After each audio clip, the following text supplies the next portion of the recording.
Salut tout le monde, merci d'être là. Tout d'abord, je ne vais pas commencer par parler de moi, je vais commencer par parler des jeunes qui sont là. C'est tous des gars que je connais, que j'aime bien, comme un petit frère. Je les connais tous comme personnellement vraiment très close. Là, je vais commencer d'abord par Bartleux. Bartleux, la première fois que je l'ai vu, là, j'étais comme waouh! J'étais comme, c'est qui ce gars-là? Il vient d'où? Il s'entraîne à un gym où moi j'ai commencé à boxer, champion. C'est là que j'ai appris à boxer. Puis quand je l'ai vu, là, hey, premier round, là, j'étais tellement étonné. Il donnait tellement l'action rapide, il frappait fort. Mais il manquait un peu d'expérience. Il essayait d'arrêter son gars, mais il n'a pas arrivé. Puis à la fin, il était fatigué. Mais qu'est-ce que j'ai vu au début, là? C'était waouh! Puis là, maintenant, qu'est-ce que je vois de lui depuis quelques temps? C'est vraiment complet. C'est un boxeur qui a beaucoup plus d'expérience que ce que j'ai vu au début, mais avec les mêmes talents, même plus. Fait que, c'est un gars là, que vous allez aimer avoir boxer. C'est un gars que vous allez apprendre. En plus, il paraît bien, là, il est beau. C'est un gars que vous allez comme adorer, là, je suis sûr. C'est marqué direct dans son ADN, champion du monde, puis classe mondiale. Puis après, je vais vous parler d'un gars qui s'entraîne avec moi présentement, Mitch. Mitch, regardez bien ça, là. Vous allez voir, il n'y a pas eu une grosse carrière amateur, mais on a la meilleure équipe, on a le meilleur coach. C'est un gars qui est très attentif, il me suit toujours, il est toujours en arrière de moi, il travaille fort, il est attentif, puis il veut apprendre. Il a tous les talents pour apprendre, même s'il n'y a pas eu beaucoup de carrière amateur, il veut. Il va dans un métier où est-ce qu'il commence tout à zéro. Je suis sûr que Mitch va faire des grandes choses. Je le vois déjà aller, je le vois dans son regard chaque matin quand il est là au gym. Quand tu lui parles, tu vois qu'il écoute, puis qu'il essaye tout de suite qu'est-ce que tu lui dis. C'est un gars qui va avoir une belle avenir. Après, un gars que je vais vous parler maintenant, c'est Ayaz. Ayaz, c'est mon cauchemar quand je mets les gars avec. C'est le gars qui me donne le plus de misère. Mais tous les gars, j'ai jamais mis les gars avec. Il n'y a jamais eu un gars qui m'a donné autant de misère. Genre. Puis je le connais depuis qu'il est très jeune. Puis au début, c'est moi qui étais l'adulte, puis je faisais attention. Maintenant, c'est lui qu'il faut qu'il fasse attention avec moi.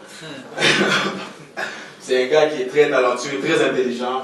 Il sait comment lire. C'est un gars comme un Andrew Ward, genre. Vous allez voir bientôt, vous ne le connaissez pas encore, mais c'est un talent exceptionnel.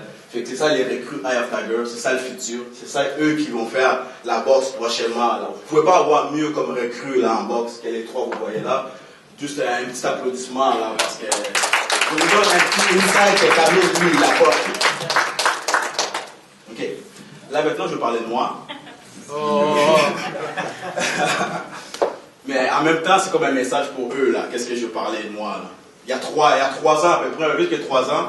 J'étais assis avec Camille dans un restaurant tout près de chez moi, les Beaubiens de Lille. On était assis, c'était la première fois que j'ai signé un contrat avec Eye of Tiger. Puis dans le contrat, c'était écrit genre comme, tu sais, dans une année, tu vas faire ça. Dans 2 ans, tu vas faire ça. Dans 3 ans, tu vas faire ça. C'est comme quand tu commences une bonne entreprise, tu fais des objectifs. Puis 3 ans plus tard, je suis exactement où est-ce qu'on disait, moi puis Camille, sur le papier. Je pense qu'il a peut-être le papier toujours. Moi, je l'avais, après que j'ai fini de signer mon contrat avec lui, je suis rentré chez moi, je l'ai écrit dans un mur, dans ma chambre, et je l'avais mis en gros, comme, cette année-là, tu vas faire ça, cette année-là, tu vas faire ça. Puis là, 3 ans plus tard, je suis exactement où est-ce qu'on s'était dit, moi puis Camille, où est-ce que je serais, dans les meilleurs au monde, dans l'élite de ma division. Fait que j'aimerais ça remercier Camille, j'aimerais ça Mike Mofa, Yarek Koundécha, Déglou, Underdog Gym, c'est tout le monde qui m'ont appuyé, qui ont cru en moi. T'sais, on a travaillé fort, on a fait tout ce qu'on avait à faire pour arriver où est-ce qu'on est présentement. Je me considère comme un des meilleurs dans ma catégorie. Je dirais facilement un des 3 meilleurs, 5 meilleurs, pour pas être trop prétentieux. Je sais que je suis un des meilleurs présentement, mais là maintenant, mon objectif cette année, c'est comme si je commençais tout à zéro. Là. Mon objectif cette année, c'est d'être couronné maintenant. D'avoir la couronne qui m'identifie en tant que champion. Même si présentement je me considère déjà comme un champion.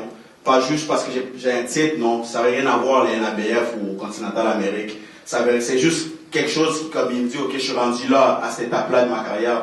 Je sais que je suis un champion parce que chaque matin, chaque jour, je me lève, je vis comme un champion. Je me lève le matin, je fais tout ce qu'un champion doit faire et je me considère comme un leader. Pas juste parce que je le dis, mais tous ceux qui me connaissent savent que je suis un leader.